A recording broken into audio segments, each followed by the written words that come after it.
there lived a kind and gentle woman named Adia.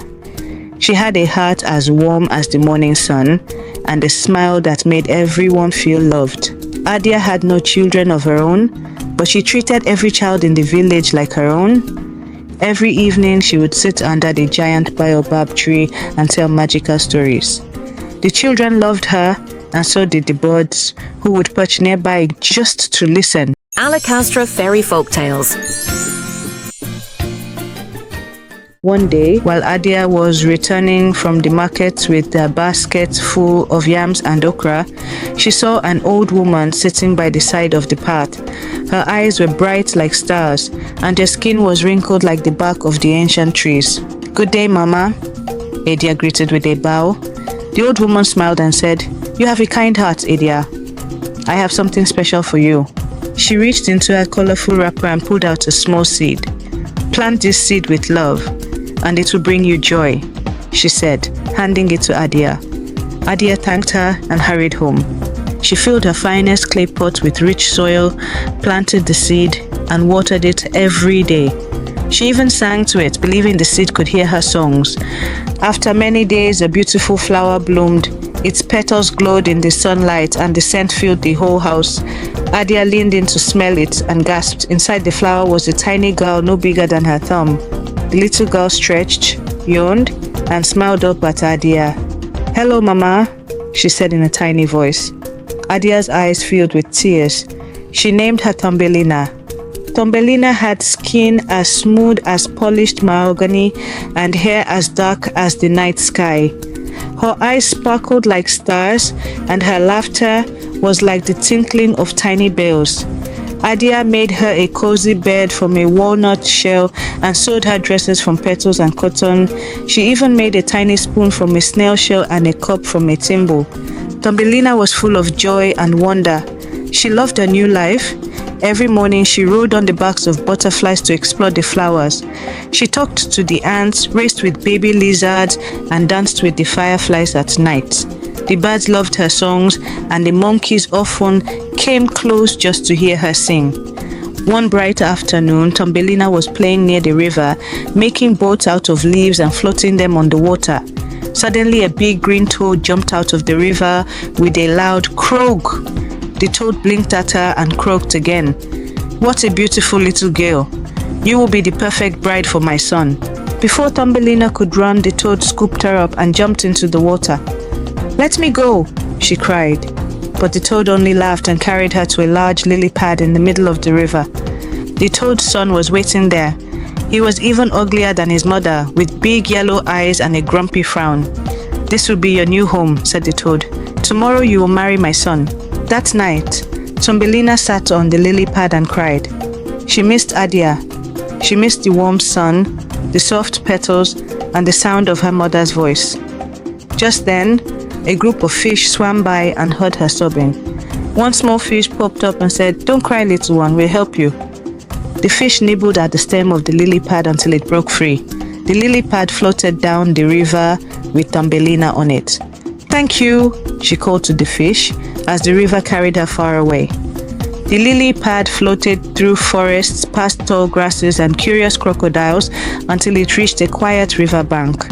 Tumbelina stepped off and wandered into the tall grass. She was tired, hungry, and a little scared. As she walked, she heard a buzzing sound. A colorful beetle landed nearby. "Hello there," he said. "You're the prettiest little thing I've ever seen. Come with me." Tumbelina, curious and hopeful, climbed onto the beetle's back. They flew over the savannah and she saw tall giraffes eating from trees, elephants spraying water from their trunks, and zebras racing through the fields. She laughed with delight. But when the beetle showed her to his friends, they weren't kind. "She has no wings," one said. "Only 2 legs? How weird," said another. Embarrassed, the beetle dropped her gently in the grass and flew away. Tumbelina felt lonely again, but she didn't give up.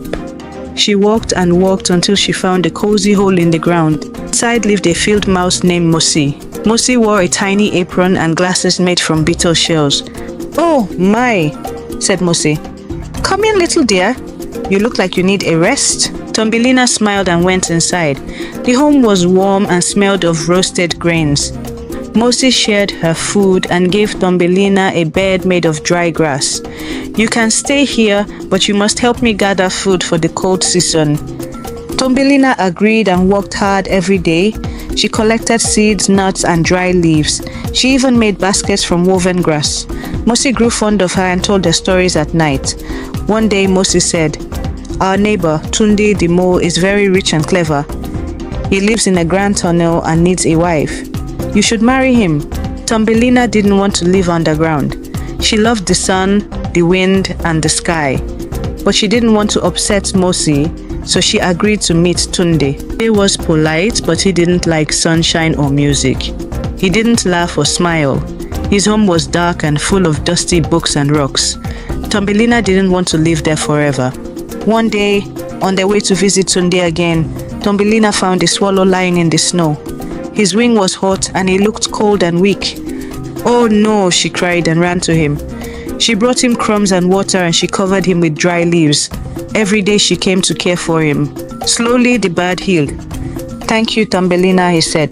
"Because of your kindness, I can fly again. I'll never forget you." The swallow flew away and Tumbelina returned to Moses' home. But she couldn't stop thinking about the sky, the birds, and her dreams. One warm morning, as she sat by the river thinking, the swallow returned. "Come with me," he said. "I know a place where the sun always shines, and the flowers are tall and full of laughter." Tumbelina smiled brightly and climbed onto his back. They soared into the sky, over the wide savanna past lions napping in the shade and children playing near the river. They flew over mountains and crossed waterfalls. Finally, they reached a magical valley hidden by golden trees. The air smelled like mangoes and honey. Flowers as tall as trees swayed gently in the breeze, and everywhere there were tiny people just like Tumbelina. The swallow landed gently on a flower. Tumbelina looked around in awe. Then from behind a petal stepped a handsome flower prince named Kofi. He had a kind smile and eyes full of wonder. "Welcome," he said. "You are the most beautiful girl I've ever seen. Will you stay here and be my queen?" Tumbelina's heart filled with joy. "Yes," she said. "This is where I belong." The flower people cheered. They made her a crown of petals and gave her delicate wings made of light and joy. Now she could fly with the bees and dance with the wind.